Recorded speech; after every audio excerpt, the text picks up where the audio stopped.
wabarakatuh. Waalaikumsalam warahmatullahi wabarakatuh. Masya Allah. Oke, anandaku solih-solihah semuanya. Alhamdulillah kita sudah masuk ke acara inti kita hari ini, yaitu meneladani pemuda atau kisah pemuda di zaman Rasul. Kita sudah kedatangan bintang tamu kita, Masya Allah, pemateri kita, Ustadz Imam Sapari. Ya. Monggo Ustadz mungkin bisa diceritakan sedikit profil jenengan Ustadz. Ya, terima kasih. Dengan Ustazah siapa? Saya Ustazah Tias. Ustazah Tias, ya. Terima kasih. Apa kabar anak-anak? Masya Allah. Alhamdulillah. Ya, perkenalkan nama saya Ustadz Imam Sapari, ya. Sehari-hari bekerja di sekolahnya para pemimpin SMP Muhammadiyah 7 Surabaya. Ya, masih diberi amanah sebagai kepala sekolah. Masya Allah. Sehari-hari juga beraktivitas di persyarikatan, di Korps Mubalik Muhammadiyah, Majelis Tabligh, dan MPS PDM Kota Surabaya. Begitu Ustazah. Oh begitu, enggak Ustadz. Masya Allah, luar biasa sekali pemateri kita hari ini sayang ya. Nah nanti Ustadz Imam akan memaparkan berkisah tentang pemuda di zaman Rasul. Nah, kalian anak solih-solihah harus menyimak dengan baik kisah yang dijelaskan, yang diceritakan oleh Ustadz Imam. Kemudian nanti kalian bisa berdiskusi melalui tanya jawab dengan Ustadz Imam. Seperti itu.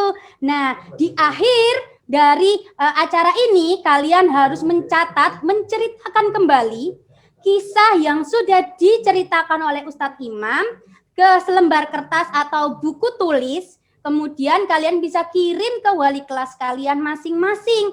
Makanya kalau kalian tidak memperhatikan yang dijelaskan atau yang diceritakan oleh Ustadz Imam, maka kalian tidak tahu cerita apa yang beliau berikan hari ini kepada kita semua. Ya, kalau kalian sepakat, angkat 2 jempolnya dong. Oke, kalian sudah siap? Kalian sudah siap dengan mendengar kisah pemuda di zaman Rasul yang akan disampaikan oleh Ustadz Imam? Apa kalian siap? Angkat jempol kalau siap. Oke, Masya Allah, luar biasa sekali. Ini memang di-unmute dulu, di-mute dulu Ustadz, supaya bisa berjalan lancar. Betul, seperti itu. Monggo bisa langsung Ustadz diceritakan kisah pemudanya Ustadz di zaman Rasul. Baik, terima kasih Ustazah Tias ya. Bismillahirrahmanirrahim. Assalamualaikum warahmatullahi wabarakatuh. Waalaikumsalam warahmatullahi wabarakatuh. Alhamdulillahirabbil alamin. Hamdan katsiran thayyiban mubarakan fi. Wassalatu wassalamu ala asrafil anbiya'i wal mursalin wa ala alihi wa ashabi ajma'in. Allahumma shalli ala Muhammad wa ala ali Muhammad. Ustazah Tias yang saya hormati, saya banggakan. Insya Allah Ustadz-Ustadzah yang di sini juga di studio, di Ustadzah dan Ustadz MI Muhammadiyah 28. Ya, angka 2 itu adalah angka favorit ya, 8 juga favorit. 2 adalah kedua orang tua, 8 adalah kebaikan, 8 kebaikan yang tiada hentinya. Masya Allah, luar biasa sekali. Jadi gitu ya, 2 kedua orang tua, 8 adalah 8 kebaikan yang tiada hentinya. Silakan berbuat kebaikan yang tiada henti. Sampai kamu tidak sadar bahwasanya yang kamu lakukan adalah sebuah kebaikan. Iya benar. Anak-anak yang Ustadz Imam banggakan, baik kelas 1 sampai kelas 5 ya Ustadz ya. Iya benar sekali Ustadz. Alhamdulillah bisa bermuajahah dengan kalian ya. Perhatikan dengan baik-baik materi dari Ustadz Imam. Ini kisah tentang Uwais Al-Qarni ya. Seorang pemuda yang tidak dikenal di bumi, tapi dia itu dikenal di langit. Sampai-sampai ya pada saat pemakaman itu yang membawa jenazah sudah ada orangnya. Yang menyiapkan pemakaman sudah ada orangnya. Yang menguburkan sudah ada orangnya. Bahkan yang mendoakan sudah ada orangnya. Pemuda ini sempat dicap sebagai orang gila oleh penduduk setempat. Padahal pemuda ini adalah sesuai hadis Rasulullah, sampai Umar dan Ali pun disuruh mencari pemuda Uwais Al-Qarni ini di kota Yaman ya, bahwasanya di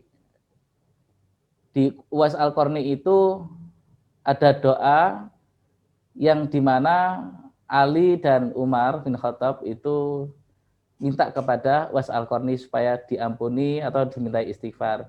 Seperti apa videonya dari Ustaz Sada? Sudah siap ya? Film cuplikan tentang Uwais Al-Qarni. Ayo kita simak dulu filmnya ya. Kisah Uwais Al-Qarni, pemuda yang terkenal di langit. Kisah ini bercerita tentang seorang pemuda bernama Uwais Al-Qarni yang hidup pada zaman Nabi Muhammad SAW. Nama Al-Qarni yang disematkan padanya memiliki arti yang dalam bahasa Arab, penghuni langit.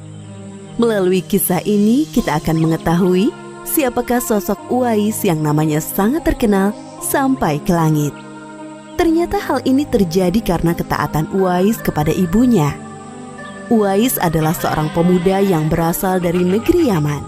Sejak lahir, ia memiliki penyakit sopak, timbul bercak-bercak putih di seluruh badan. Uwais adalah pemuda yang soleh dan giat bekerja. Sehari-hari ia mengembala domba milik para tetangga untuk memenuhi kebutuhan hidup. Uwais tinggal berdua dengan ibunya yang lumpuh dan buta. Walaupun hidup miskin, Uwais selalu bersyukur dan sangat menyayangi ibunya. Ia selalu berusaha memenuhi segala permintaan sang ibu. Uwais anakku, kemarilah sebentar nak. Baik ibu, apakah ada yang engkau butuhkan? Anakku sayang, mungkin hidup ibu sudah tak akan lama lagi. Ada satu keinginan ibu yang ingin sekali terwujud. Jangan berkata seperti itu ibu. Katakan padaku, apa permintaan ibu itu? Sebelum saat itu tiba, ibu ingin melaksanakan haji. Mendengar perkataan ibunya, Uwais hanya termenung sambil berpikir. Aku sangat ingin mewujudkan permintaan ibu. Mohon ibu bersabar sampai saat itu tiba. Aku akan mencari cara agar kita bisa pergi ke Mekah untuk melaksanakan ibadah haji. Oh, terima kasih nak. Ibu Uwais sangat bahagia dan memeluk Uwais sampai menangis. Ya Allah, bagaimana cara hamba membawa ibu hamba yang lumpuh dan buta untuk pergi ke Mekah? Sedangkan jarak dari Yaman ke Mekah sangat jauh, melewati padang pasir yang tandus. Biasanya orang-orang pergi ke sana menggunakan unta. Seekor domba pun aku tidak punya, apalagi unta. Uwais terus berpikir dan akhirnya menemukan suatu ide. Keesokan harinya, Uwais menemui pemilik domba dan membeli 1 ekor domba untuk dipelihara. Namun uangnya hanya cukup untuk membeli 1 ekor anak domba yang kecil. Setiap hari Uwais menggendong anak domba itu naik turun bukit. Orang-orang yang lewat tertawa melihat tingkah Uwais. Hei, coba lihat Uwais itu. Apa yang dilakukannya dengan anak domba itu? Dasar orang aneh. Uwais gila. Uwais sudah gila. Uwais tidak mendengarkan cemoohan dari orang-orang. Saat ini yang ada di pikirannya adalah ibunya. 8 tahun berlalu dan tibalah pada musim haji. Anak domba Uwais semakin bertambah besar. Beratnya mencapai 100 kg. Begitu pula dengan Uwais. Badannya semakin kekar dan bertenaga.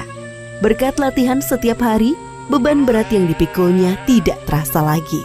Sekarang semua orang tahu bahwa apa yang dilakukan Uwais adalah bentuk pengorbanannya kepada sang ibu. Uwais menggendong ibunya sambil berjalan kaki dari Yaman menuju Mekah.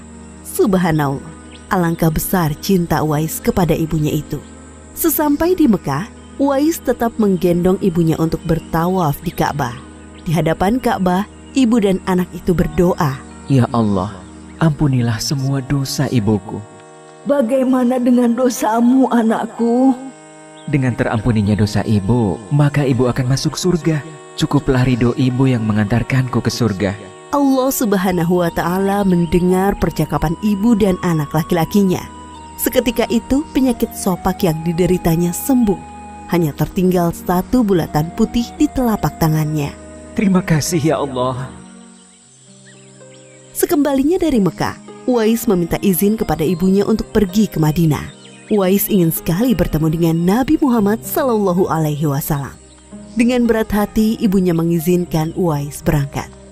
Setelah urusanmu selesai, cepat pulang ya nak. Sesampainya di Madinah, Uwais segera mencari rumah Nabi Muhammad SAW. Setelah menemukan, ia mengetuk pintu dan mengucapkan salam.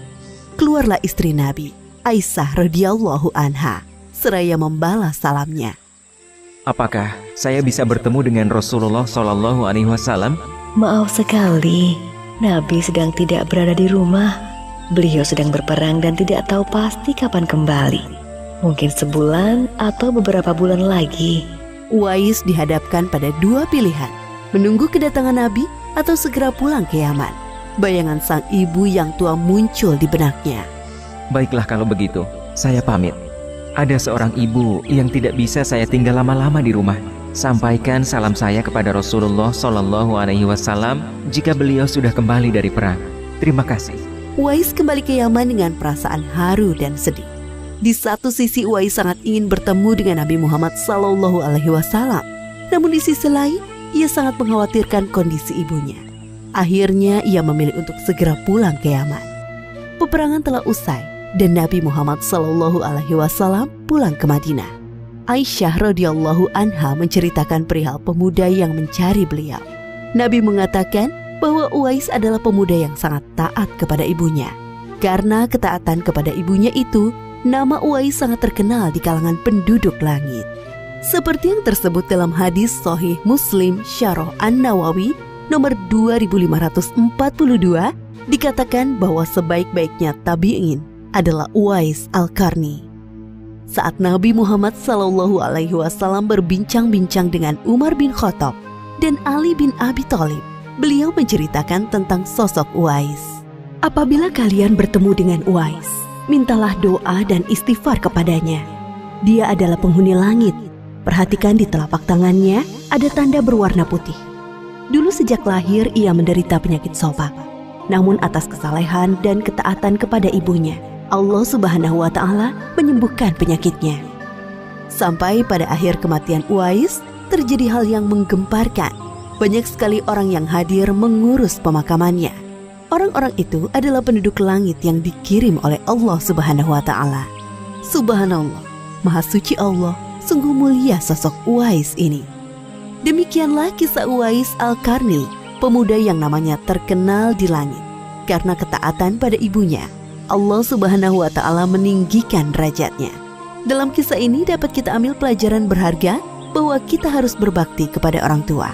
Semoga kisah Uwais Al-Qarni ini menjadi pengingat agar kita selalu mendoakan kedua orang tua di setiap waktu dan menambah ketaatan kepada mereka.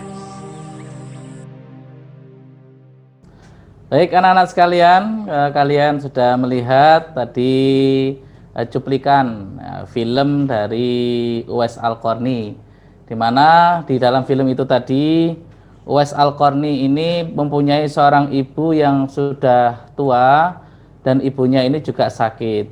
Dan Uwais Al-Qarni ini dalam kisahnya di situ juga dia mempunyai sakit kulit ya. Bahkan ketika dia ini naik haji bersama ibunya, Uwais Al-Qarni ini mendoakan ibunya supaya diampuni segala dosa dari ibunya. Nah, pada saat itu pula Uwais Al-Qarni sakit gatal-gatal yang dideritanya itu diberikan kesembuhan oleh Allah, namun masih ada bekas putih kan ya di sininya itu ya. Anak-anak yang Ustadz Imam hormati, Ustadz Imam sayangi ya, Ustadz Imam banggakan, Uwais Al-Qarni ini adalah salah satu tabi'in yang hidup pada zaman Rasulullah. Dia tinggal di negeri Yaman. Negeri Yaman itu dari Mekah, itu perbatasan Mekah itu ya, jaraknya 590 km ya, 590 km. Di mana pada saat itu ibunya Uwais Al-Qarni itu sebelum meninggal, pada saat beliau tua itu ingin naik haji. Ya kan di kisahnya tadi naik haji karena Uwais Al-Qarni ingin membanggakan orang tuanya, ingin menghormati orang tuanya, ingin berbakti kepada orang tuanya, maka dia mencari cara bagaimana caranya bisa berangkat ke Mekah untuk melaksanakan ibadah haji. Akhirnya itu tadi dia beli kambing ya, kemudian dia gendong, dia buat kandangnya di atas bukit, setiap hari itu naik turun, bahkan bobot kambing sampai 100 kilo pun dia popong gitu. Dan alhamdulillah cita-cita Uwais Al-Qarni, jadi ini bukti anak-anak bahwasanya selama ada niat, selama ada kemauan, selama ada cita-cita, ya, saya ulangi lagi, selama ada niat yang kuat, selama ada kemauan yang kuat, selama ada cita-cita, insya Allah pasti ada jalan. Jadi ibadah haji itu bukan hanya yang mampu saja yang bisa naik haji dalam sisi materi, bukan. Tapi selama ada kemauan naik haji, niat yang kuat, cita-cita yang kuat, Allah mendengar doanya pasti dikabulkan. Jadi itu anak-anak sekalian, kalian juga harus ada azam yang kuat, kemauan yang kuat, tekad yang kuat. Apa itu? Nah, kalian yang lebih paham. Nah, kemudian digendong itu ibunya dari Yaman ke Mekah, jaraknya itu kurang lebih 590 km. Setelah naik haji, Uwais Al-Qarni ini pamit kepada ibunya, ingin ketemu dengan baginda Rasulullah Muhammad SAW. Jalan kaki dia, tapi dipeseni soal ibunya, kalau sudah ketemu dengan Rasulullah atau sudah di rumah Rasulullah langsung pulang ya, ibu dalam kondisi sakit, tidak ada yang merawatnya. Sampai di rumah Rasulullah, kan tadi itu dalam ceritanya tidak ketemu Rasulullah. Nah, kalau Uwais Al-Qarni ini tidak berbakti kepada orang tua, pastinya ditunggu kan oleh Uwais Al-Qarni Rasulullah itu. Nah, ditemani oleh Aisyah, istri Rasulullah, disampaikan bahwasanya Rasulullah masih perang, belum tahu kapan pulangnya. Akhirnya Uwais Al-Qarni menyampaikan, saya titip salam kepada baginda Rasulullah. Sampaikan saya Uwais Al-Qarni habis dari sini untuk bertemu dengan baginda Rasulullah. Akhirnya Uwais Al-Qarni pulang, langsung pulang, nggak pakai nginep karena kepikiran orang tuanya, betul, betul. Setelah itu pulang, Rasulullah sampai rumah setelah perang itu disampaikan kepada istrinya menyampaikan maksudnya, tadi ada seorang sahabat ke sini namanya Uwais Al-Qarni dari Yaman. Kemudian Rasulullah tahu bahwasanya Uwais Al-Qarni ini bukan manusia biasa, dia adalah penduduk langit. Ya, tidak dikenal di bumi tapi terkenal di langit. Kemudian waktu berjalan begitu lama, Rasulullah bertemu dengan sahabat Umar bin Khattab dan Ali bin Abi Thalib. Kedua sahabatnya ini diberitahu oleh Rasulullah, carilah seorang pemuda, dia berasal dari Yaman. Di tangannya ini ada bekas putihnya, gitu ya. Ini bekas luka gatal-gatal itu. Mintalah istighfar kepadanya supaya kalian berdua diampuni oleh Allah. Benar itu, setiap orang yang naik haji yang dari Yaman dicegat oleh Umar, dicegat oleh Ali. Ditanya ya Ustaz. Halo, siapa di antara kalian yang berasal dari desa Al-Qarn? Kan Al-Qarn itu berasal dari nama desa. Nama wilayah, bukan desa, wilayah. Al-Qarn nggak ada. Ada rombongan lagi dari Yaman dicegat. Siapa di antara kalian yang berasal dari Al-Qarn? Kakek tua. Wahai saya berasal dari Al-Qarn. Oh, Bapak, apakah Bapak mengenal Uwais Al-Qarni? Katanya gitu. Oh, saya kenal. Kenapa tuan ini mencari pemuda itu? Apakah dia tinggal di sana? Oh iya, dia tinggal di sana. Kenapa Bapak berdua ini mencari pemuda itu? Dia itu pemuda gila, katanya gitu. Pemuda gila, orang kampung menganggap gila.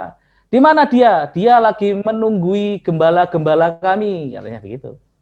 Dia lagi menunggui gembala-gembala kami. Di mana posisinya? Di sini. Langsung dicari Uwais Al-Qarni, ketemu dengan Umar, ketemu dengan Ali. Saat itu Uwais Al-Qarni dalam posisi sholat. Kemudian Karena Uwais Al-Qarni tahu bahwasanya ada tamu yang menghampirinya, sholatnya itu dipercepat. Dan bahkan dalam sejarah itu Uwais Al-Qarni itu termasuk sholatnya lama. Bahkan ketika dia jalan itu dilempari batu sama anak kecil.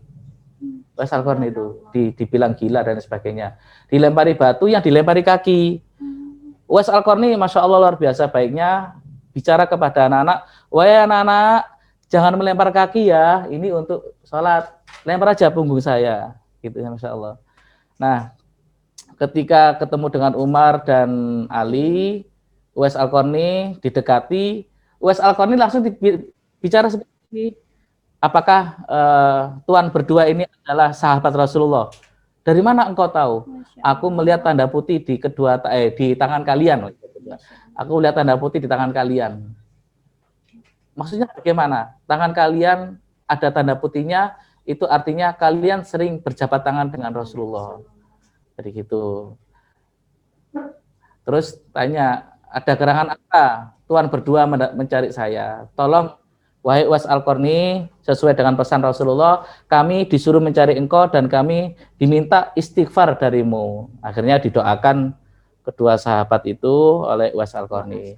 Jadi itu anak-anak sekalian, betapa dahsyat ya, betapa baiknya, betapa luar biasa berbaktinya Uwais Al-Qarni. Beda dengan kisahnya Alqamah ya. Alqamah itu mungkin ada pemateri lain nanti menyampaikan ya. Alqamah itu ya pemuda yang baik, tapi karena ada sesuatu hal, akhirnya dalam akhir ayatnya itu dia harus mati tapi nggak bisa mati gitu ya. Iya. Sampai mau diancam kan ibunya, anaknya mau dibakar supaya ibunya memaafkan kesalahan Alqamah. Beda dengan Malin Kundang. Sampai Malin Kundang itu entah itu dongeng atau kisah atau apa yang benar atau tidak sarang Malin Kundang, tapi dikutuk jadi batu itu bisa jadi. Entah fisiknya yang jadi batu, entah hatinya yang keras seperti batu. Jadi itu anak-anak sekalian, ini kisah Uwais Al-Qarni bisa menjadi inspirasi buat kalian ya. Berbuat baik kepada orang tua. Hadis Rasulullah, al-jannatu tahta aqdamil ummahat. Surga itu di bawah telapak kaki ibu. Bukan berarti nanti kamu ada bundamu, ada umikmu, ada mamamu, terus kamu lihat di sini ada mana mama, telapak kakinya mana, lihat loh. Mana katanya Ustadz ada surga, enggak ada gitu. Itu maknanya adalah jika engkau ingin sukses ya, berbuat baiklah kepada orang tua, mintalah doa kepada bunda ya, mintalah doa ridhonya, restunya. Bahkan ridhollah fi ridhol walidain, wa suhtullah fi suhtil walidain. Ridho Allah itu terletak pada ridho kedua orang tua. Murka Allah, marahnya Allah terletak pada marahnya orang tua. Jadi kalau kamu ingin tahu Allah itu senang apa enggak sama kamu, ridho apa enggak sama kamu, ya kamu lihat bundamu, ayahandamu, abimu, umikmu, ayahmu, ibumu dan sebagainya. Saat ini orang tuamu ridho enggak sama kamu. Lah kalau ridho berarti Allah juga ridho. Ya, orang-orang yang sukses ya, mulai kecil ya sampai besar selalu doakan orang tua. Orang-orang yang sukses yang berhasil itu adalah doa dari orang tua. Bahkan Ustadz Imam ini kalau lagi suntuk, lagi jenuh, lagi sumpek, lagi ya stres, lagi buntu ya gitu ya. Galau kalau lovers. Masya Allah. Ya kalau lagi apa saja ya datang ke orang tua. Mumpung masih hidup, datangi orang tua, minta doa kepada orang tua, ya sambil dipijit-pijit kepalanya, kan begitu, tak pijit di sini, tak pijit di sini, dipijitin sambil didoakan. Itu pulang dari rumah orang tua sudah fresh lagi, sudah seger lagi, ya kan? Obat gitu ya? Obat, iya. Mumpung masih hidup, kalau orang tua sudah dipanggil oleh Allah, itu luar biasa sedihnya, ya. Kehilangan satu pintu surga. Kehilangan satu pintu surga. Makanya ada sahabat bertanya, wahai Rasulullah, siapa yang harus saya hormati di muka bumi ini setelah engkau? Rasulullah pun menyampaikan ummuka, ibumu. Siapa lagi wahai Rasulullah? Ibumu. Siapa lagi yang saya hormati setelah ibu saya Rasulullah? Ibumu. 3 kali bilang ibumu, ibumu, ibumu. Siapa lagi wahai Rasulullah? Ayahmu. Nah itu anak-anak sekalian, jika di samping kalian ada ibu kalian, ada ayah kalian, cium tangannya, minta maaf ya. Selama ini mungkin kalian pernah banyak bersalah kepada ibu ya, pada bunda, kepada ayahanda, dikongkon atau disuruh daring, malas-malasan. Kan? Disuruh ngerjain tugas toko Ustazah Tia sama ustazah-ustazah yang lain, ditunda-tunda. Disuruh ngumpulkan, nggak dikerjakan, nggak dikumpulkan. Nah, yang pasti setiap orang tua ingin kalian sukses. Nah, ini Ustaz Imam ya, ada 8 pesan ini. Ada 8 kebaikan. Ditulis ya. Nah, Yo, ditulis ya. MI 8 Muhammadiyah, MI Muhammadiyah 28. 2 kedua orang tua. 8 adalah kebaikan yang tiada putusnya. Wah, gitu ya. Golek ngene iki teko dalan iki mau. Asline ket konsep. Ya. 2 adalah kedua orang tua, 8 adalah kebaikan yang tiada putusnya.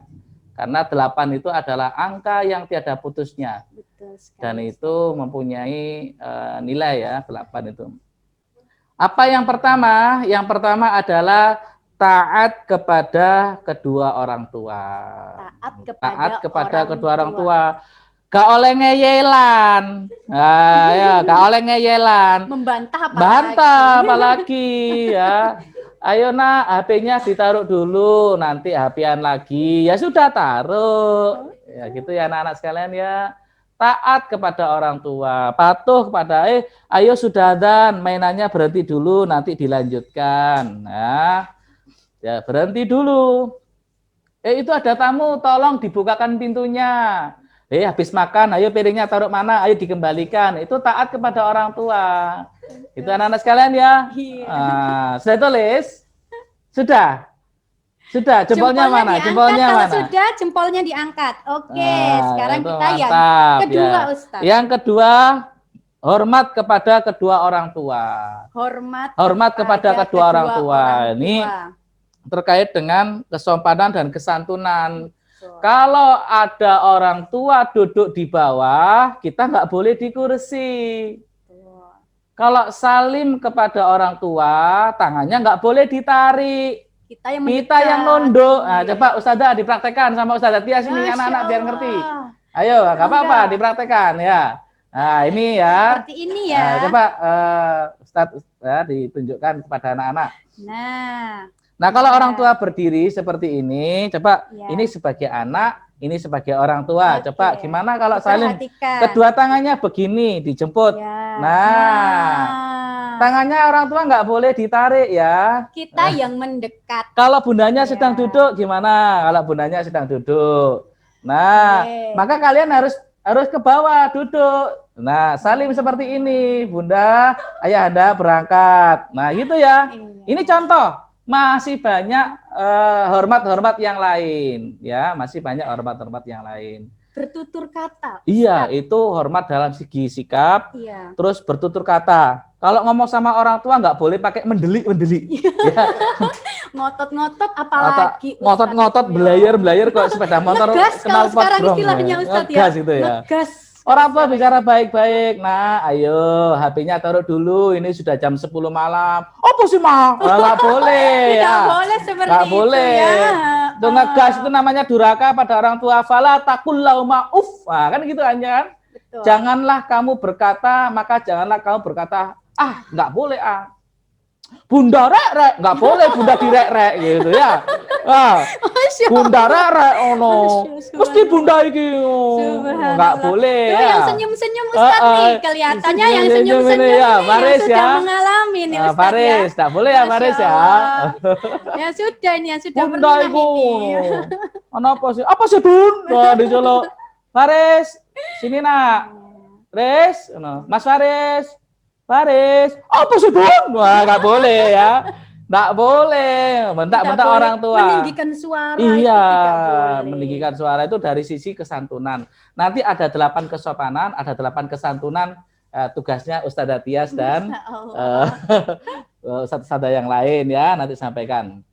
Jadi MI 28 itu tidak berhenti dari angka 8. Terus mengalir, pahalanya terus mengalir. Aktivitas terus mengalir, kebaikan terus Amin, mengalir. Seperti angka insyaallah. 8. Kalau angka 0 kan 0 bener gini ya. Iya. 0. Terus muter lagi. Kalau 8 itu unik gitu ya. Iya. Ada nilainya. Terus mengalir ada nilainya. Hormat kepada orang tua. Bukan hormat kepada orang tua. Hormat. Kok gini enggak? Bukan ya. Bukan. Bukan. Bukan begini. Masa Bukan. orang tua datang. Bunda, ayah sudah datang. Hormat. Adik, mas, hormat kok. Gini bukan ya, bukan begitu menghormati. Bukan begitu. Kalau ayah Anda pulang kerja, ya kita hormat kepada beliau, salim. Betul. Kemudian, ayah capek tak ya? Mana tak pijitin ya pundaknya ya, kan begitu ya.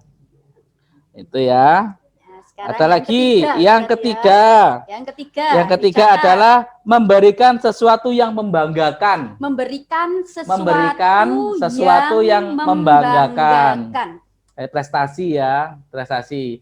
Ustadz, saya ini nggak pinter pelajaran. Oh, nggak apa-apa. Kan pinter yang lain banyak. Betul. Pinter sekali. hafalan. Betul sekali. Pinter Ustaz. misalkan panahan. Di sini ada panahan belum? Belum Ustaz. Kayaknya Insya menarik Allah. ya, ada panahan Iya, ya. insya Allah. Nanti. Kalau perlu ada kuda di belakang situ ya. Masya Allah, amin, insya Allah. Ya, tinggal dibuatkan kandang kuda sama kolam renang itu kayaknya menarik ya. 3 sunang masuk Insya semua Allah, ya. Insya Allah. Berkuda, memanah dan Benar, berenang. Memang MI 28 itu unik ya. Pojok yang paling unik ya. Memberikan sesuatu yang membanggakan. Yang keempat, kalau tidak bisa memberikan sesuatu yang membanggakan, ya, jaga perasaan kedua orang tua dan tidak menyakitinya. Bila tidak bisa membuat bangga, paling tidak menyakitinya. Itu yang keempat sayang ya, yang keempat tidak menyakiti perasaan kedua orang tua kita. Misalkan orang tuanya ngomong disengol itu menyakiti, ya kan? Mukanya ditekuk aja itu juga Iya, udah menyakiti apalagi ya Ustaz ya. Gitu ya nggak boleh. Mencep gitu Mencep istilahnya gitu bahasa nggak Jawanya itu boleh, bibirnya ya. mencep, mukanya ndak enak. Apalagi bibirnya jadi bimoli. Iya, Monyong 5 cm. Masya Gitu ya Allah. nggak boleh ya. Nggak boleh jadi bimoli. Nanti kalau jadi bimoli bibirnya moncong 5 cm berbahaya. Ya, kalau tidak bisa membanggakan orang tua yang ketiga, paling tidak jangan menyakiti orang tua. Itu sama seperti fal yakul khairon auliyasmut. Nek gak iso ngomong sing apik wis meneng wae. Nah, kan itu. Kalau nggak bisa ngomong yang baik, lebih baik diam. Itu lebih menyelamatkan. Yang kelima, menjaga orang tua dari segala mara bahaya. Menjaga orang tua dari segala mara bahaya. Ya, sing teman-teman, sing anu ae yang paling misalkan paling nyata ya, habis mainan kembalikan lagi. Betul. Nanti Kamu punya terpeleset. Iya. Ustaz, ya. Dapat terus meleset, roda mainan mobil itu lepas. Okay. Orang tua lewat diinjek itu, menjerit orang tua kesakitan. Iya, nah, itu kan. Ya, Mas Faris ya. Mas Faris, ya. Faris Rafa ini senyum terus Faris ini ya. Masya Allah. Nah, menjaga orang tua dari segala mara bahaya. Habis makan, piringnya langsung ditaruh di belakang. Kalau perlu cuci sendiri. Itu melatih kemandirian ya dari sisi duniawi.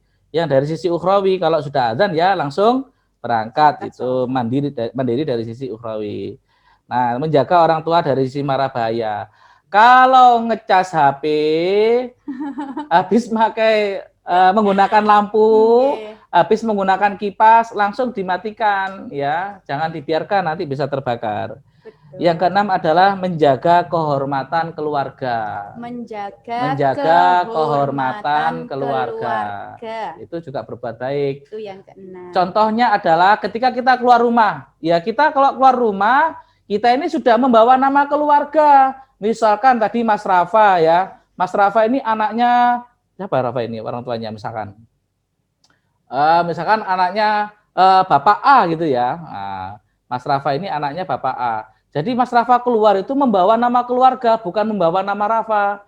Nek Rafa pinter, misalkan ya ada Mas Rafa nanti pinter, iku lo anake bapak lo pintere Masya Allah, senengin dua anak ganteng pinter kayak Mas Rafa kuwi. Kan begitu ya. Tapi nek misalkan Mas Rafa iku tulinan metu nang jaba ngono, meso-meso. Nah, itu merusak nama besar, nama baik orang tua. Jadi itu anak-anak ya, nek numpak sepeda ontel, gak usah siksak ya. Gak usah ugal-ugalan. Apa maneh ana tukang becak-becake ditabrak gitu ya. Masya Allah. Ya Mas Rafa ya. Terus ngono, melaku nang ngarepe ana botol, botolnya gak malah dikuak, diinjak duor gitu kan. Ngagetin. Itu nggak boleh, itu perbuatan yang tidak bisa menjaga nama keluarga ya. Itu yang perempuan kalau keluar rumah pakai mukena pakai jilbab ya, lapo arep salat ya.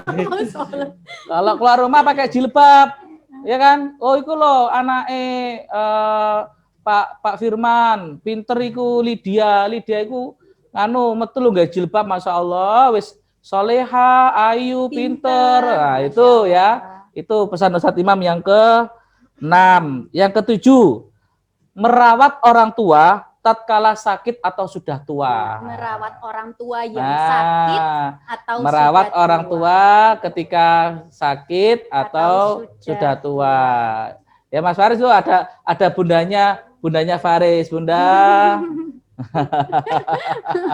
Jadi kalau orang tua sakit dirawat.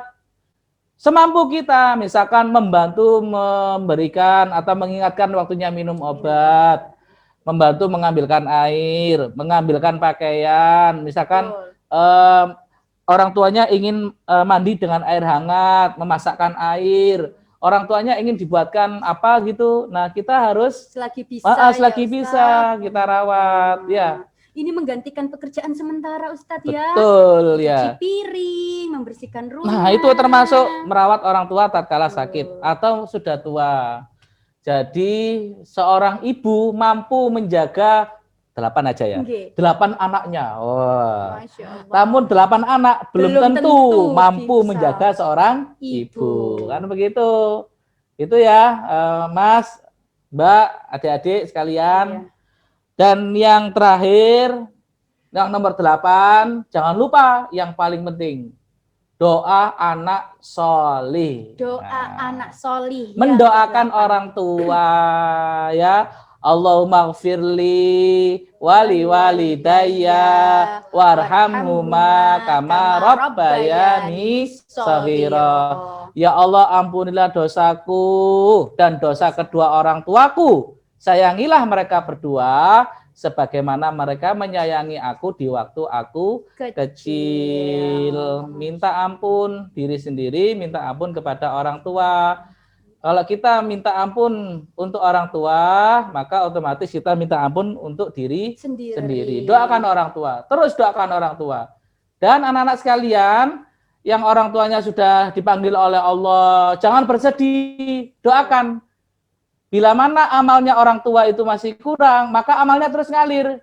Dari apa amalnya? Dari doa anak yang saleh. Idza mata banu adama in qata amalu illa min salafin shadaqatin jariyatin aw waladin shalihin aw ilmin yuntafa'u bihi aw waladin shalihin yad'ula. Apabila telah mati anak Adam, maka putus semua amalnya kecuali 3. Apa yang pertama tadi? Sedekah jariyah, terus ilmu yang bermanfaat dan anak saleh yang mendoakan orang tuanya.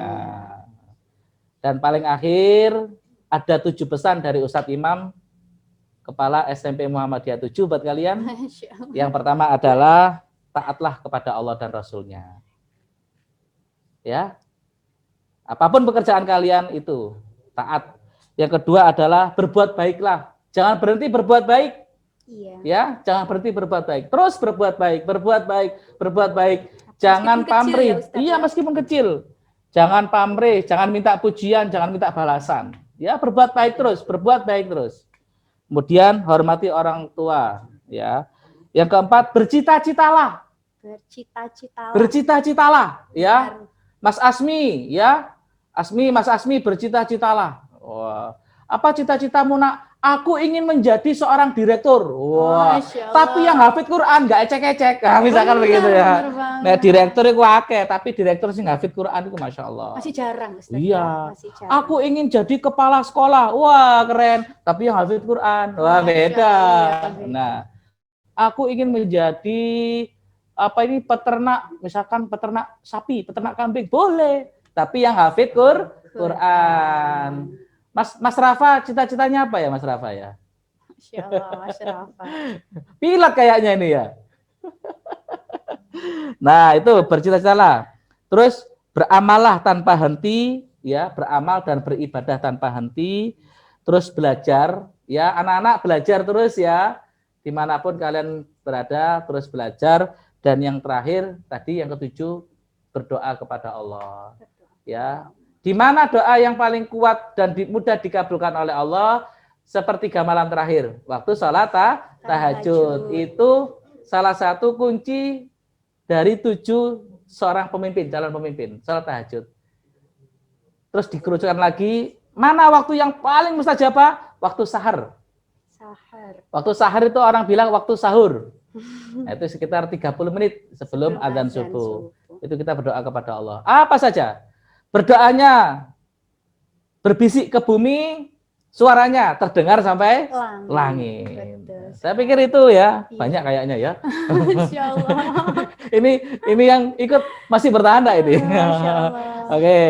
Monggo Ustazah. Oke. Saya kembalikan lagi. Oke. Alhamdulillahirabbil alamin. Materi kita dari Ustadz Imam sudah disampaikan oleh Ustadz Imam semua, terutama kisah pemuda di zaman Rasul yaitu Uwais Al-Qarni.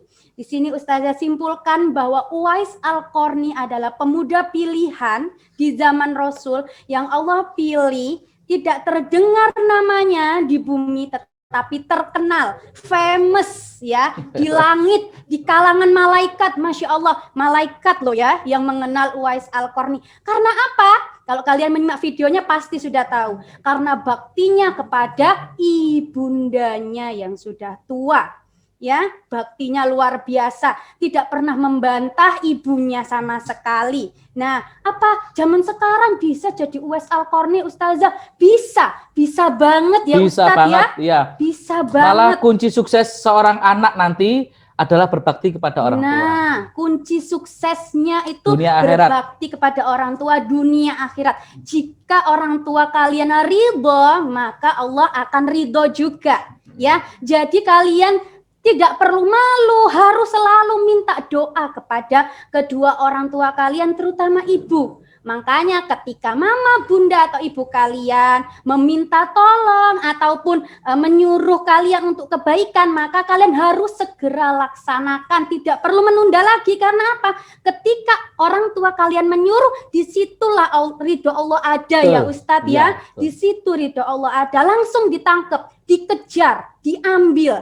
Ya, jangan sampai kita kehilangan ridho itu tadi. Seperti itu sayang ya, supaya kalian bisa menjadi anak-anak solih-solihah pilihan Allah seperti Uwais Al-Qarni. Dan ingat, 8 pesan tadi dari Ustadz Imam ya, 8 kebaikan tadi. Ya, 8 kebaikan tadi ya, dan 2 itu adalah kedua orang tua ya, sehingga yang utama dan pertama adalah muliakan kedua orang tua kalian sayang ya, supaya kalian mendapatkan keberkahan di dunia sampai di akhirat nanti.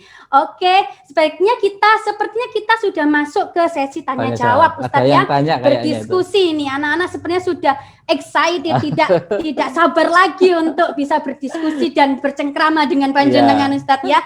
Oke, seperti biasa sayang ya, Ustazah akan memimpin jalannya diskusi dan tanya jawab kita hari ini dengan cara yaitu mengangkat tangan kalian terlebih dahulu, kemudian sebut nama kalian dan kelas, setelah itu ajukan pertanyaan kalian. Kalau kalian sudah mengerti dengan aturannya, silakan angkat jempol. Oke, setelah mengangkat tangan, Ustazah akan memilih kalian. Ya, bisa juga nanti Ustadz Imam langsung loh yang akan memilih kalian sayang. Ya, jadi jika ada yang ingin ditanyakan langsung saja. Ya, oke. Tunggu mikrofonnya dibuka. Ustazah menyebutkan nama siapa, baru itu yang boleh membuka mikrofonnya. Oke? Sekarang kita mulai. Oke, ada itu Mas Hafiz. Oke, Mas Hafiz sebagai penanya pertama. Mas Hafiz, Ustadz, bisa dibuka mikrofonnya.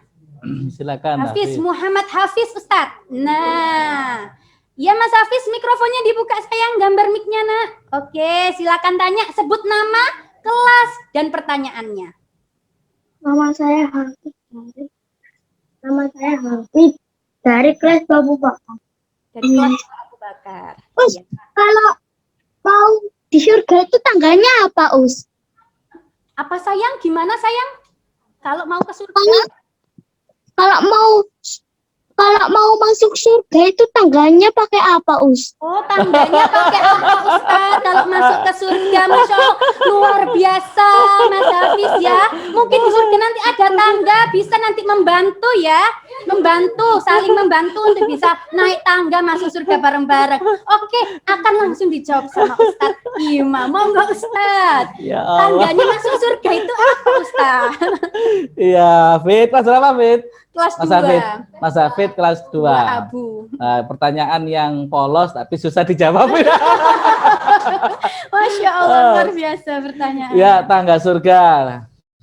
Jadi bahkan seorang hafidh pun itu Allah janjikan ya, kalau kalian menghafal juz 30, menghafal juz 29, menghafal juz 1 atau sebaliknya mulai juz 1 sampai juz 30, setiap ayat yang kalian baca adalah satu tangga surga.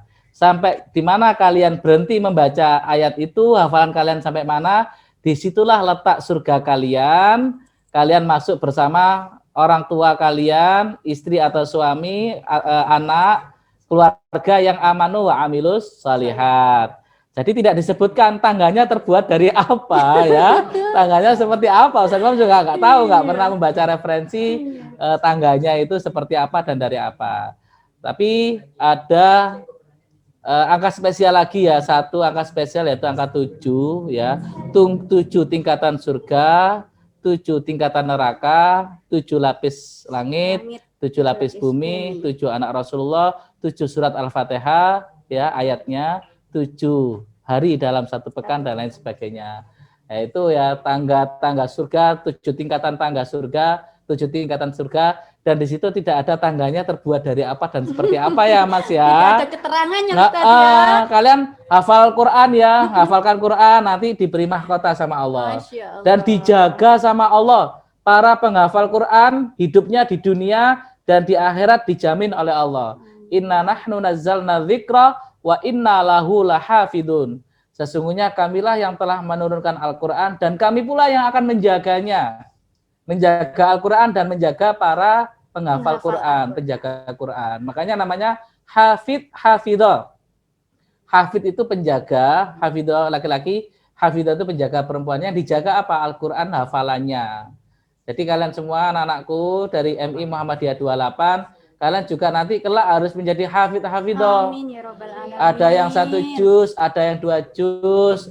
Bahkan kemarin hari Selasa, SMP MTS Muhammadiyah sekota Surabaya itu wisuda serempak seluruh SMP MTS. Ada 17 sekolah SMP dan MTS. Itu ada yang sampai 8 juz. Iya, itu kita melaksanakan serempak di SMA Muhammadiyah 2 Puncang. Wisuda tahfiz ya. Wisuda tahfiz, kita munakosa dulu. Dan MI 28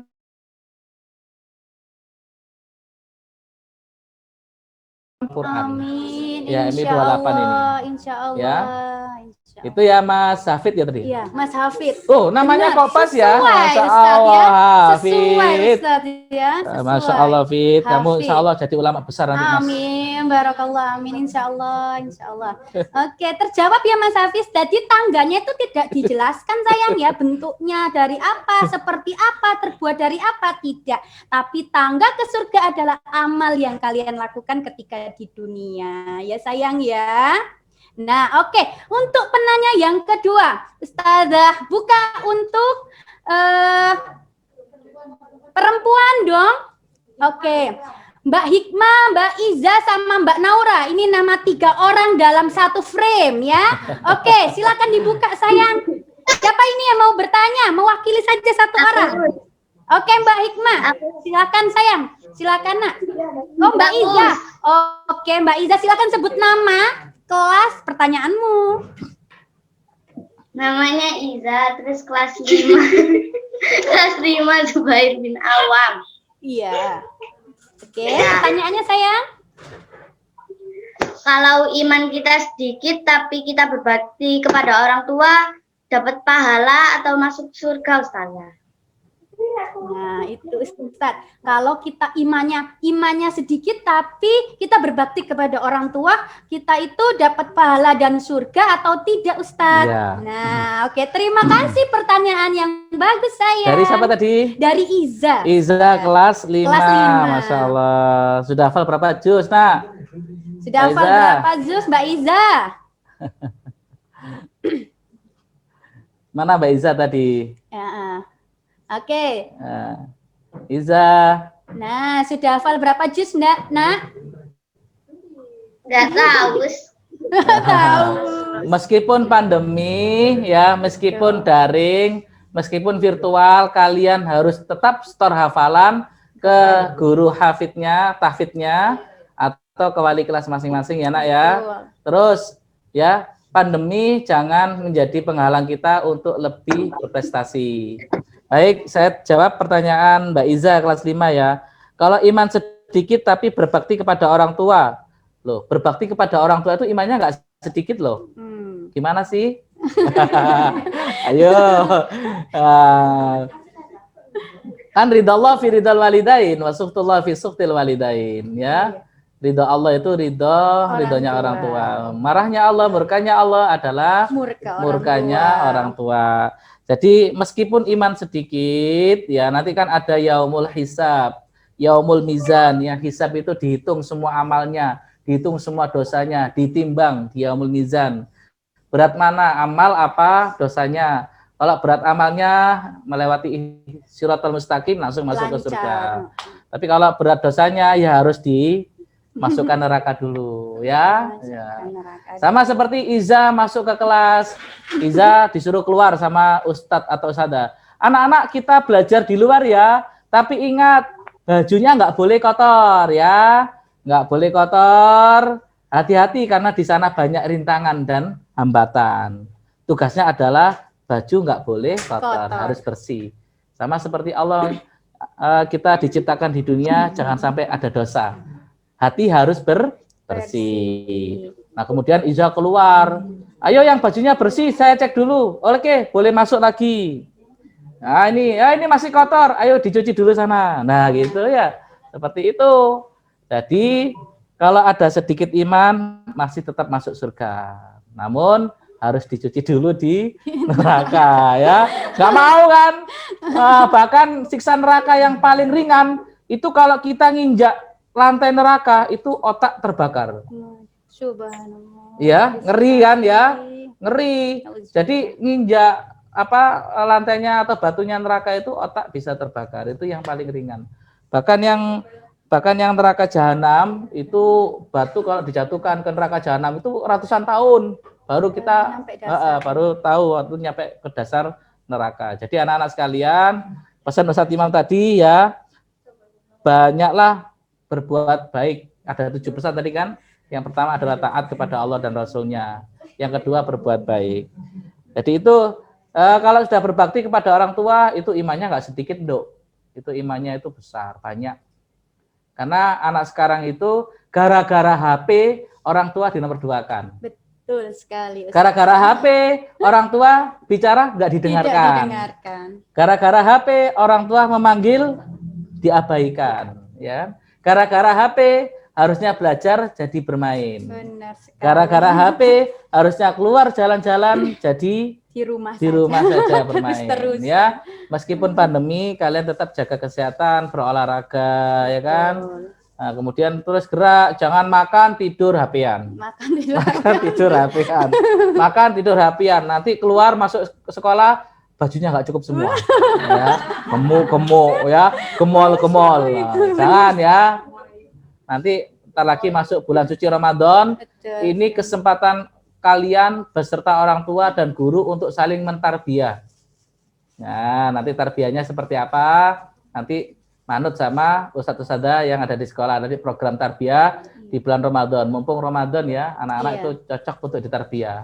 Nah, ini jangan terpengaruh setan gepeng ini ya. Iya, betul. Ini bahaya ini setan HP itu gepeng ini. setan gepeng sayang ya. Ah, Meskipun menunjukkan banyak sekali di Iya. situ ya Ustadz ya. betul. Tapi itu yang melalaikan kalian, melalaikan adzan, Betul. melalaikan panggilan orang tua, Betul, ya Ustadz ya. belajar, Benar. terus malas mengerjakan sesuatu. Betul sekali. Kalau semua anak tergoda dengan Setan handphone, gepeng. setan gepeng, maka kalian berbeda, ya kan? MI 28 berbeda, jadi harus berbeda. Nanti kalau sering begini, nanti ada apa ini 3 jaringan kita yang terganggu, 1 mata, Betul. mata kan begini, 2 otak, 3 tulang punggung, karena kan apalagi daring kalian apalagi sambil delosoran gitu ya. Lunggone nggak jejek gitu kan ya. Hati-hati ya. Wis, hindari HP. Hindari HP. HP hanya untuk belajar saja. Betul. Game juga nggak boleh, ya. Boleh tapi sekedarnya. Ada waktunya. Kapan belajar, kapan ibadah, kapan boleh bermain, bicara sama bunda dan ayah ada di rumah. Kesepakatan. bersama. Jam berapa boleh pegang HP. Terus yang dipegang apa yang dimainkan apa saja, gamenya game apa yang boleh, diskusi sama ayah anda dan bunda di rumah, gitu ya sayang ya. Oke. Yuk, ada lagi. Oke, terjawab ya sayang ya. Meskipun iman kita itu masih rendah atau masih sedikit, ya, tapi kalau kita iya. Ustazah mau tanya, Iya. kalau paling 1 hari 2 juz itu pahalanya berapa derajat? Menghafalkan 1 hari berapa juz sayang? 1 juz. 1 juz tuh pahalanya berapa derajat Ustadz? Ya, hitung-hitungan pahala ini ceritanya ya. Terima kasih Mas Devlin, pertanyaannya akan langsung dijawab oleh Ustadz Imam. Ya, anak-anak, beda pahala orang yang menghafal dan membaca, apalagi membaca dan menghafal. Kalau kita lagi menghafal Quran, maka pahalanya double.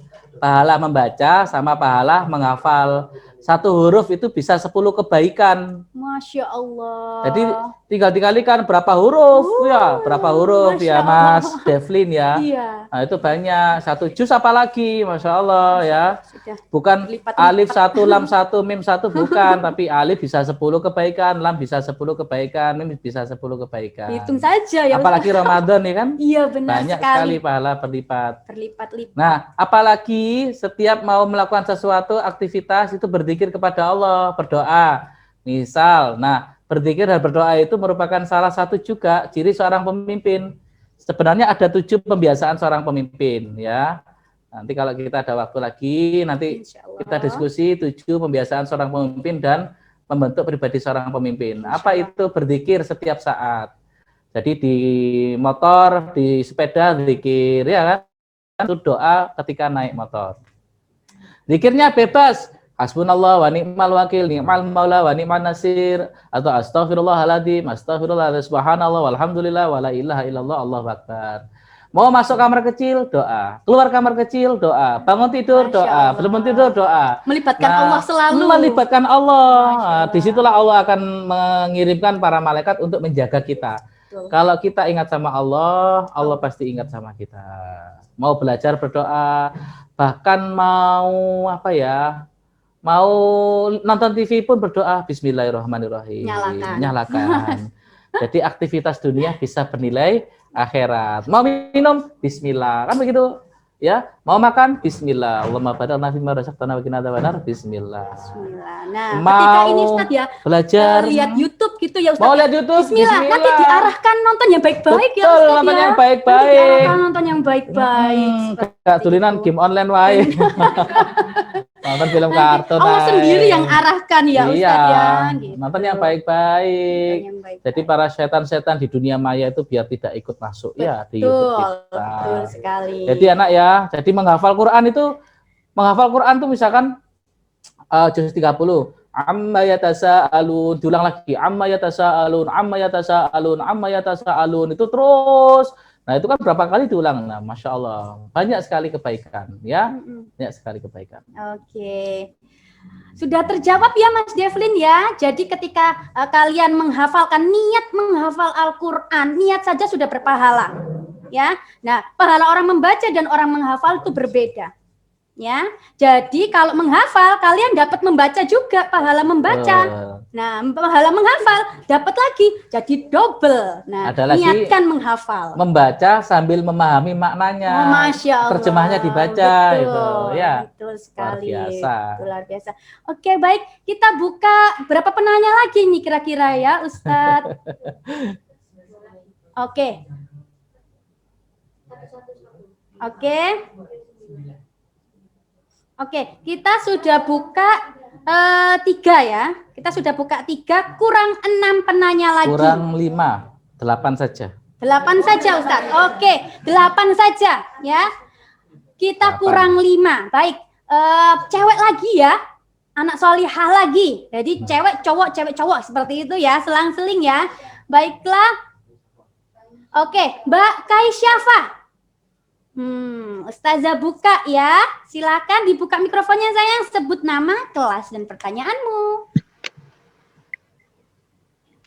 Assalamualaikum Ustadz dan Ustazah. Waalaikumsalam warahmatullahi wabarakatuh sayang. Nama saya Kaisyafa, kelas 1 Umar bin Khattab. Saya ingin bertanya, mulai umur berapa diwajibkan puasa maghrib? Oh, puasa 1 hari full ya sayang ya? Iya. Oke, terima kasih. Pertanyaan yang bagus. Ini soalnya kita mau menyambut Ramadan ya. Pertanyaannya mewakili teman-teman yang lain. Terima kasih Mbak Kaisyafa. Ustadz, umur berapa sih diwajibkannya puasa Ramadan itu? Iya, baik, pertanyaan yang bagus sekali ya dari Kaisyafa kelas 1 Umar. Nah, ini mulai umur berapa diwajibkan puasa maghrib? Ustadz Imam itu putranya ada 3, laki semua. Ya, sebenarnya jawabannya mulai umur berapa diwajibkan puasa maghrib? Kalau sudah balik, ya. Kalau sudah balik ya, nanti tanya sama ayahanda, bunda, balik itu apa, seperti apa ciri-cirinya. Kalau perempuan itu datang bulan. Apa itu datang bulan? Tanya sama ayahanda dan bunda di rumah. Laki-laki sudah pernah mimpi basah ya, itu seperti apa mimpi basah? Ngompol tak Ustadz? Ya tanya sama ayah ada bunda di rumah ya. Itu sudah wajib puasa maghrib. Namun anak-anak sekalian, karena kalian masih kelas 1 ya, boleh puasa maghrib malah lebih bagus, Jos. Betul sekali. Ya. Seorang pemimpin itu cirinya harus tangguh. Tangguh, nggak boleh cengeng. Ya harus tangguh. Nah ya, jadi salah satu karakter seorang pemimpin harus tangguh. Mulai umur berapa diwajibkan puasa maghrib tadi ya udah dijawab. Nah anak-anak sekalian, Ustadz Imam mengajarkan anak-anaknya Ustadz Imam untuk puasa maghrib. Kalau mereka nggak kuat, kita ajak puasa duhur, puasa beduk. Bagaimana Ustadz supaya kuat? Nah itu juga pertanyaan yang berkembang lagi. Ya jauhi hal-hal yang menggoda. Hindari televisi, anak sponsor, minuman menyegarkan. Nah, angel wis, angel. Okel mulian wis, angel. Bunda, gitu apa? Minumannya segar. Lihat kecewa seperti kurma nanti itu ya.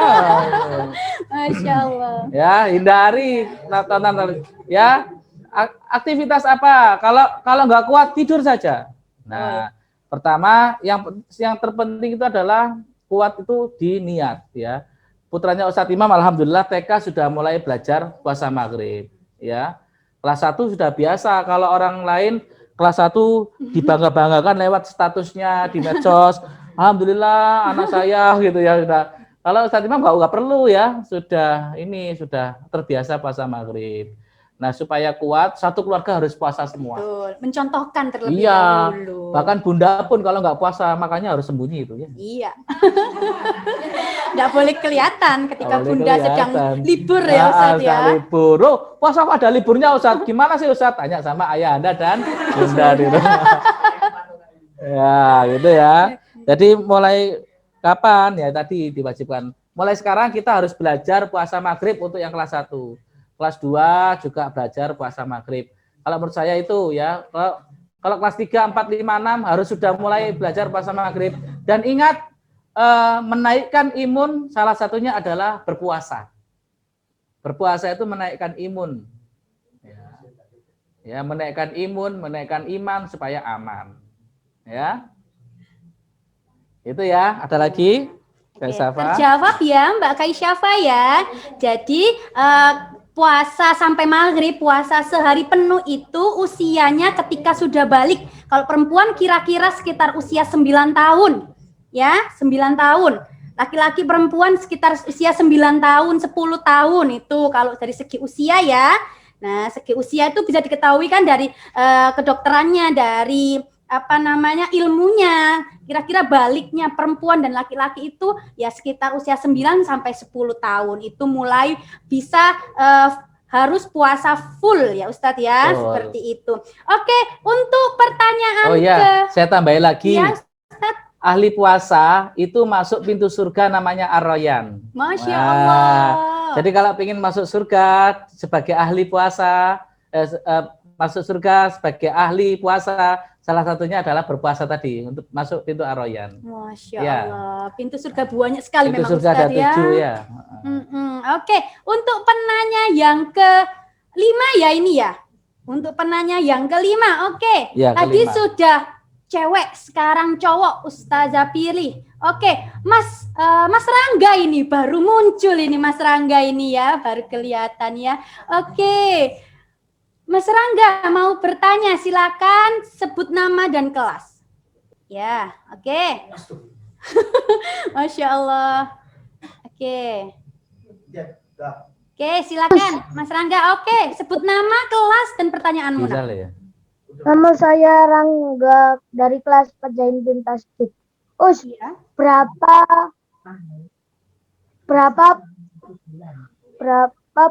pahala puasa selama 1 bulan?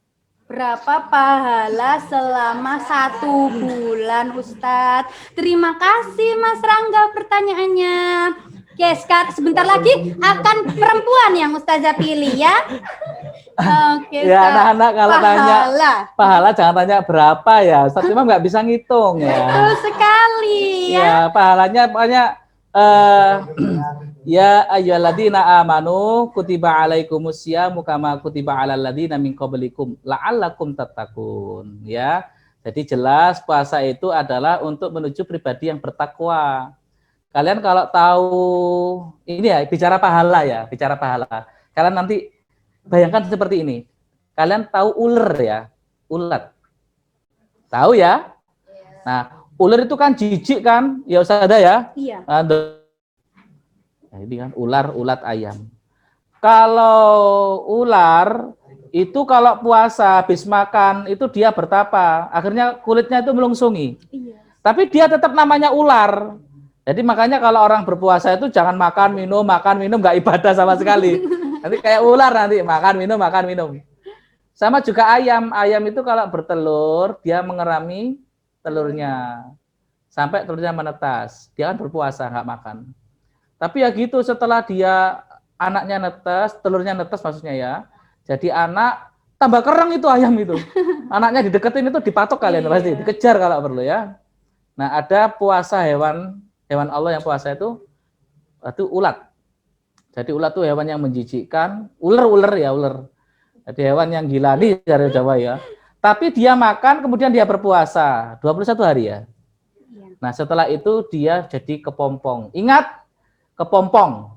Kalau kepompong jadi kupu-kupu. Kalau ada di situ 21 hari jangan dikurangi, kasihan ya Ustadz. Kok gak metu-metu kupu-kupu nih tak guntingnya kepompongnya, jangan.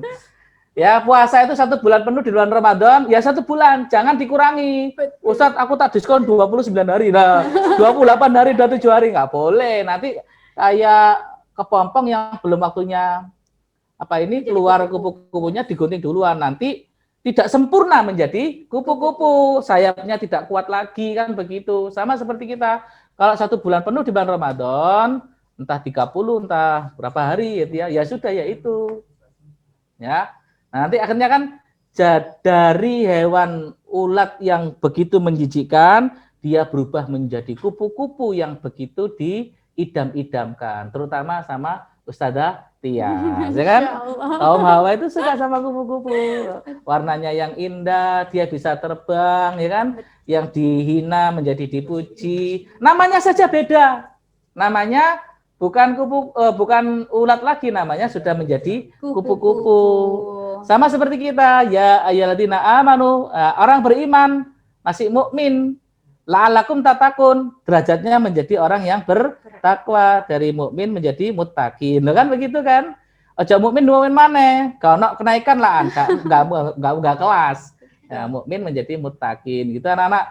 Jangan tanya berapa pahalanya, Ustaz itu enggak ngerti ya. Nah, kalau ingin tahu besarnya balasan buat orang yang berpuasa, tapi ya enggak makan, minum, tidur apian. Makan, minum, tidur apian. Ibadah yang lain dijalankan, misalkan baca Quran, bersedekah, ya kan? Ya, terus aktif kegiatan takjil, bagi-bagi takjil, bagi-bagi baksos, bersih-bersih masjid. Dan ketahuilah bahwasanya Jenderal Sudirman itu waktu kecil ya, itu juga bersih-bersih masjid, hidupnya di masjid, waktunya habis untuk masjid. Ada 7 pemuda yang dinaungi Allah pada hari kiamat, salah satunya adalah pemuda yang gemar menghabiskan waktunya di masjid. Ustadz Imam jadi kepala sekolah itu bukan langsung ujuk-ujuk. Ya, mungkin bisa jadi Ustadz Imam itu pada umur 33 tahun jadi kepala sekolah itu mungkin karena Allah melihat diberikan balasan dari Allah karena waktu remaja hidupnya itu habis di masjid, ya, tidurnya di masjid, apalagi di masjid semua, entah jadi muadzin, entah jadi tukang kebersihan, entah mengadakan pengajian dan lain sebagainya. Insya Allah kalau sudah Ramadan berpuasa penuh 1 bulan, jadi orang yang bertakwa ibadahnya pasti meningkat. Yang nggak biasa puasa sunnah jadi biasa puasa sunnah. Yang nggak biasa sedekah jadi mau bersedekah, yang nggak biasa sholat lail akhirnya jadi biasa sholat lail, yang medit gak meditan, terus mangan gak manganan gitu ya. Udah bisa mengontrol. Sudah, apalagi terjawab ya. Sekarang Ustazah cari anak solihah. Ini pertanyaan yang ke-7. Oke, Mbak Adinda, silakan dibuka mikrofonnya. Perkenalkan, nama saya Adinda Nisa Zaroti dari kelas 2 Ali bin Abi Thalib. Terus saya mau tanya, umur berapa Uwais meninggal dunia? Umur berapa Uwais Al-Qarni meninggal dunia? Oke, terima kasih Mbak Adinda. Umur berapa Ustadz Uwais Al-Qarni meninggal dunia? Ustadz belum membaca referensinya sampai ke situ. Umur berapa Uwais Al-Qarni meninggal dunia. Namun yang Ustadz tahu, referensi yang Ustadz Imam baca itu meninggalnya Uwais Al-Qarni. Jadi meninggalnya Uwais Al-Qarni itu sebelum dimandikan, orang yang penduduk bumi mau mandikan, sudah ada orang yang mandikan. Mau dikafani, sudah ada orang yang menunggu dikafani. Mau dikuburkan, sudah ada yang mau menguburkan ya. Sampai di kuburan itu sudah banyak orang yang sudah menunggu. Ketahuilah itu bukan penduduk bumi. Itu semua penduduk langit. Jadi Uwais Al-Qarni itu memang tidak dikenal di bumi tapi dikenal di langit. Masya Allah ya, itu kemahabesaran Allah. Jadi itu anak-anak kita tidak usah melihat umur berapanya, tapi kita harus yang kita pertanyakan adalah berapa usia yang bisa kita maksimalkan untuk menjadi usia yang berkah, barokah. Karena orang meninggal itu tidak melihat usia. Dan Ustadz Imam belum menemukan referensi pada umur berapa Uwais Al-Qarni meninggal dunia. Itu ya nak ya. Mungkin Ustadz Tias tahu ya. Belum juga Ustadz, belum menemukan referensi yang menyatakan dengan pasti usia berapa Uwais Al-Qarni itu meninggal ya sayang ya. Bahkan ayahnya Ustadz Imam sendiri meninggal dunia pada saat Ustadz Imam lulus SMA. Nah, Ustadz Imam pikir dengan adanya ayah itu Ustadz Imam bisa kuliah, langsung kuliah gitu ya setelah SMA. Tapi karena Ustadz Imam meninggal oleh ayah itu, akhirnya Ustadz Imam harus bekerja dulu 2 tahun, baru bisa kuliah dengan biaya sendiri. Jadi itu anak-anak sekalian, mumpung kedua orang tua masih hidup, berbaktilah kepada mereka. Apa cita-cita kalian? Ya, sampaikan kepada mereka. Ya, mulai sekarang belajar yang benar, Betul, ya. betul. Apalagi Ramadan, waktu yang tepat untuk memperbanyak hafalan Quran. Betul sekali Ustadz. Oke, terjawab ya Mbak Adinda. Jadi untuk usia pastinya itu belum ada referensi yang menyatakan usia pasti Uwais Al-Qarni meninggal pada usia berapa. Oke, untuk penanya yang terakhir Ustazah tutup dengan anak solih. Silahkan siapa yang bertanya. Oke, Mas Izan silakan mikrofonnya dibuka. Sebutkan nama dan kelas kalian. Kelasmu maksud Ustaz. Ustazah, Ya, nama saya Izan Hilal Hakani dari kelas 2 Ali bin Abi Thalib. Saya ingin menanyakan, kalau kita tidak beribadah tapi kita menyayangi ibu kita, nanti kita masuk surga atau tidak? Oh, oke. Pertanyaan ini hampir sama dengan penanya yang pertama tadi Ustaz ya. Iya. Siapa namanya tadi? Oh iya, sama dengan Mbak Izan Hilal Ida. Hakani. Kurang lebih pertanyaannya sama. Ini siapa ya. namanya? Mas Izan. Izan Hilal Hakani. Ya, sebelum ke Izan, ini alhamdulillah ya. Tadi Ustadz Imam coba browsing ya. Oh iya, Ustaz. Pertanyaan dari siapa tadi yang pertama, yang sebelumnya Adinda. Iya, Mbak Adinda tentang Adinda. usia Uwais Al-Qarni Iya. Ustaz ya. Ustadz Imam browsing ini meninggalnya umur 63 tahun, Dok. Oh, sudah tua ya Ustaz dan ya. 63 tahun. Memang itu usia standar manusia. Ya. Kemudian untuk yang Ali bin Abi Thalib tadi siapa? Izan. Iya. Tidak ibadah tapi sayang ibu. Nah, ini juga tidak boleh ya. Nanti ada pertanyaan, pilih mana? Tidak ibadah tapi sayang ibu, ya gitu ya. Kemudian ibadah tapi nggak sayang ibu, ya salah semuanya. Sama seperti ini. Kita beribadah tapi sama tetangga nggak baik. Ada orang sama tetangga baik tapi dia nggak beribadah. Itu juga salah semuanya.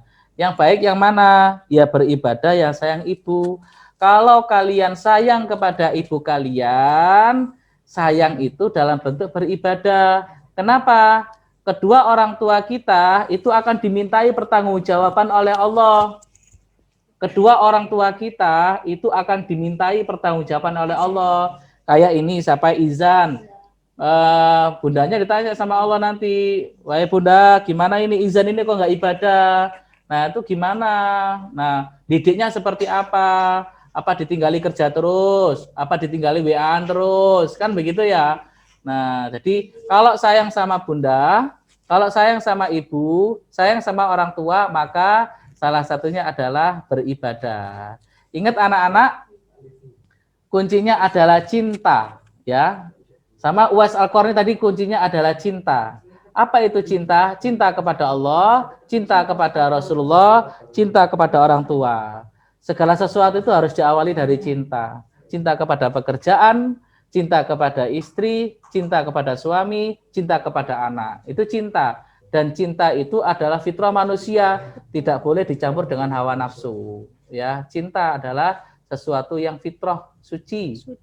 Nah, cinta kepada Allah itu Uwais Al-Qarni. Jadi sikapnya ya begitu. Naik haji, jalan kaki. Padahal 600 km lebih. Kan begitu ya. Itu ya Mas apa tadi? Izan ya. Kalau cinta sama orang tua, ya harus ibadah. Masa cinta sama orang tua nggak mau ibadah? Seperti ini. Kalau ada anak perempuan nggak pakai jilbab, bilangnya cinta sama ayah. Kalau cinta sama ayah, ya pakai jilbab. Kenapa? Karena kalau anak perempuan nggak pakai jilbab, nanti ayahnya yang disiksa di neraka. Betul sekali. Kan begitu ya? Betul sekali. Nah, saya pikir itu Iya. sudah 7 dah ini. Terjawab ya sayang ya pertanyaannya Mas Izan. Oke, karena pertanyaan Mas Izan ini agak sama dengan pertanyaan Mbak Iza tadi. Ustazah akan membuka 2 lagi Ustaz ya. 2 lagi. 2 lagi ya Ustaz ya. Karena ini bener bonus ya, 1 bonus ya 1 karena memang tadi sama kan biar kita 2. bisa. Ya benar, 8 dan 2 ya. Iya. 28, 10. Sempurna. Lagi. Betul sekali. Ustazah buka 2 penanya lagi. Yang pertama silakan Mbak Nindra, tadi sudah cowok, sekarang cewek. Oke, Mbak Nindra, silakan mikrofonnya dibuka sayang ya. Oke. Sebutkan nama kelas dan pertanyaanmu. Nama saya Nindra, kelas 3 Bilal bin Robah. Saya mau tanya, membaca Al-Quran di handphone sama membaca Al-Quran di Al-Quran pahalanya sama atau beda? Pertanyaannya luar biasa, Masya Pahala Allah. lagi ya? Iya, tapi pahala lagi Ustadz ya. Ya, terima kasih Mbak Nindra untuk pertanyaannya. Ustadz, membaca Al-Quran lewat HP atau dan langsung lewat mushaf itu pahalanya sama atau beda? Intinya adalah substansinya itu dibacalah Quran. Iqra'ul Quran fa innahu ya'ti yaumal qiyamah syafi'an li ashabihi. Bacalah Quran karena Al-Quran itu akan menjadi syafaat penerang pada hari kiamat ya bagi para pembacanya, akan menjadi syafaat bagi para pembacanya. Sama seperti ini loh, Nduk. Kalau kita itu naik motor di perjalanan yang jauh, nanti kita akan mati itu kan perjalanannya jauh. Yaumul hasr, yaumul hisab, yaumul jaza, yaumul mizan, banyak yaumul sampai melewati siratal mustaqim, akhirnya nanti kita surga dan neraka kan begitu dah. Pada saat perjalanan itu ada syafaat yang melindungi kita, sama seperti perjalanan di dunia. Pada saat naik motor, banyak orang yang naik motor, perjalanannya jauh sekali. Tapi tidak semua orang bisa bernaung di bawah pohon. Karena panasnya kita kadang berhenti di lampu merah cari yang ada pohonnya, kan begitu. Nah, seperti itu syafaat. Kalau kita itu baca Quran, kita mengharapkan syafaat atau pertolongan dari Al-Quran. Khairukum man ta'allamal Quran wa 'allamau. Sebaik-baik kamu ialah yang mau mempelajari Al-Quran dan mau mengajarkannya. Jadi kalau baca Al-Quran di HP atau manual sama saja, ya. Yang membedakan adalah niatnya. Ono wong maca Quran gawe Quran biasa tapi pamer. Diwenak-enakno. Ono wong maca Quran gawe HP tapi kadang. Pada membaca Quran. Dikira delok YouTube ya. Padahal baca Quran. Ustaz Imam dimanapun berada, ini kan aplikasi ya kan. Iya. Nah, kayak ini kan aplikasi HP, harus ada aplikasi Qurannya supaya HP-nya menjadi berkah. Ini nggak ada gamenya ini ya, karena Ustaz Imam nggak suka game. Nah, game itu pekerjaannya orang males, orang yang stres. Dan game itu tidak bisa menyembuhkan orang stres loh ya. Yang bisa menyembuhkan orang stres itu apapun masalahnya, apapun keluhannya, bangunlah di sepertiga malam. Imun kita naik, pikiran fresh, semua permasalahan kita wadulkan sama Allah, kita curhatkan sama Allah. Wis penak. Kunci seorang pemimpin adalah bangun di sepertiga malam. Nanti kalian bilang sama ayah anda bunda, kalau perlu ayah anda bunda diitik-itik, ayah anda bangun, bunda bangun, ayo kita tahajud, Dan kita kalau dibangunkan Allah, kalau kita jam 3 itu bangun, itu dibangunkan Allah.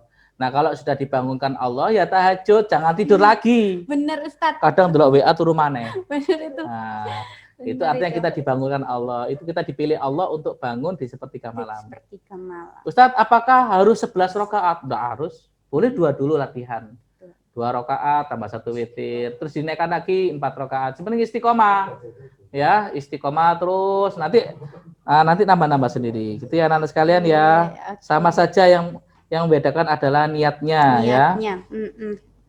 Jadi yang HP maupun mushaf itu medianya ya. Yang membedakan hanya medianya. Betul. Tapi insya Allah pahala dan keberkahannya sama nilainya. Sama seperti belajar daring ini, Nduk. Ya, daring lewat online begini. Betul. Sama manual sama saja. Yang membedakan adalah niat kita. Tolabul ilmi, ya kan, menuntut ilmu, niat kita serius atau tidak. Betul. Itu. Oke, terjawab ya Mbak Nindra. Tapi yang memang bagus, yang paling bagus adalah langsung Al-Quran. Mushafnya iya. Ya, Mushafnya. Oke, terjawab sudah. Sekarang penanya yang terakhir Mas Diego, silakan dibuka mikrofonnya ya Mas Diego. Untuk sebagai penanya yang terakhir, sebut nama kelas dan juga pertanyaanmu. Nama saya Diego Fabino Zulfikar, kelas 3 Bilal bin Robah. Umur berapakah Ibu Uwais Al-Qarni? Ketika Uwais Al-Qarni merawat ya nak ya, menaikkan haji beliau, ibunya itu usia berapa Ustadz? Terima kasih ya? Mas Diego. Itu ketika Uwais Al-Qarni menaikkan haji, ibunya umur berapa Ustadz? Sepuhnya itu umur berapa? Ya ini yang pertanyaannya susah dijawab ya. Kalau pertanyaan yang jelas dalam kisahnya itu ibunya dalam keadaan tua. Lagi sakit ya, sakit. Jadi ya kalau definisi tua itu kan ya kisaran umur 60-an ya. 50 berapa 60 itu sudah termasuk tua ya. Jadi itu anak-anak siapa tadi namanya Diego. Jadi tidak Ustadz Imam temukan referensi umur berapa ibunya ketika tua tadi naik haji. Itu ya Mas Diego ya. Iya. Oke, terjawab ya. Mas Diego umur berapapun ibunya harus berbakti ya sama orang tua ya. Harus.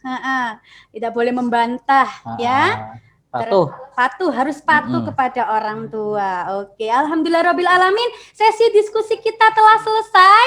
Nah, acara ini akan lebih sempurna jika ditutup dengan doa supaya Allah memberkahi acara yang sudah kita laksanakan hari ini. Doa akan langsung dipimpin oleh Ustadz Imam Sapari. Oke, silahkan Ustadz.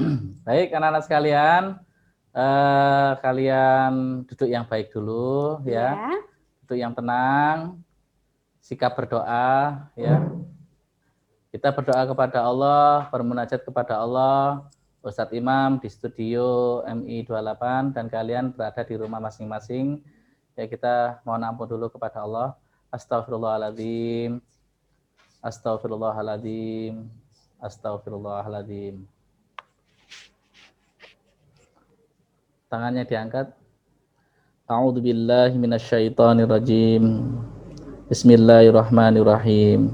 Asyhadu an la ilaha illallah wa asyhadu anna Muhammadan abduhu wa rasuluh. Allahumma shalli ala Muhammad wa ala ali Muhammad. Alhamdulillahi rabbil alamin. Hamda syakirin, hamdan na'imin. Hamda yuafi ni'amahu wa yukafi mazidah. Ya Rabbana lakal hamdu kama yanbaghi li jalali wajhika wa 'azimi sultanik.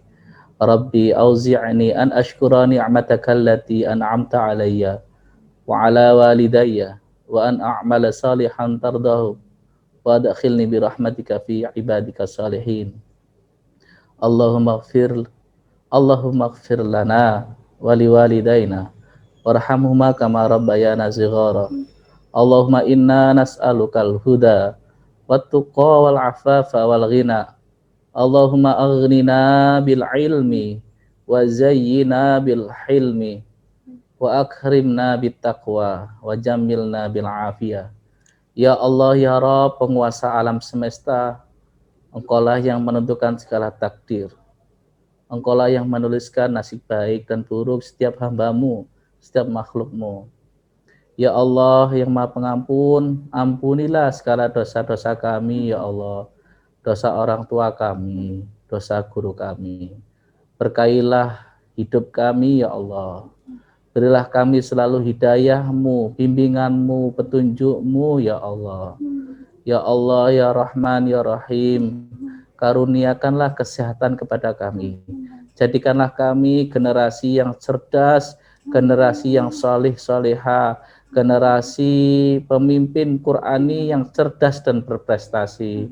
Ya Allah, ya Rabb, berilah kesehatan kepada orang tua kami, ya Allah.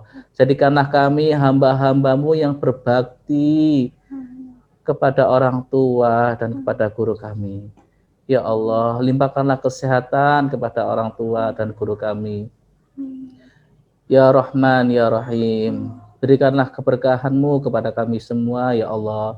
Rabbana hablana min azwajina wa dzurriyyatina qurrata a'yun waj'alna lil muttaqina imama. Rabbana atina fid dunya hasanah wa fil akhirati hasanah wa qina adzabannar. Subhana rabbika rabbil izzati amma yasifun. Wassalamun alal mursalin walhamdulillahi rabbil alamin. Alhamdulillahirabbil alamin. Terima kasih kepada Ustadz Imam Safari atas ilmunya yang sudah dibagi kepada kita semua yang hadir di sini dan juga Ananda yang ada di rumah, Ustadz. Masya Allah, luar biasa sekali. Mudah-mudahan Allah berkahi kita semua hari ini. Dan juga terima kasih kepada Anandaku yang solih-solihah yang sudah sangat tertib. Masya Allah, luar biasa sekali kalian ya. Anak-anak MI Muhammadiyah 28 Surabaya itu anak-anak yang solih-solihah, anak-anak yang hebat ya. Sudah sangat-sangat baik.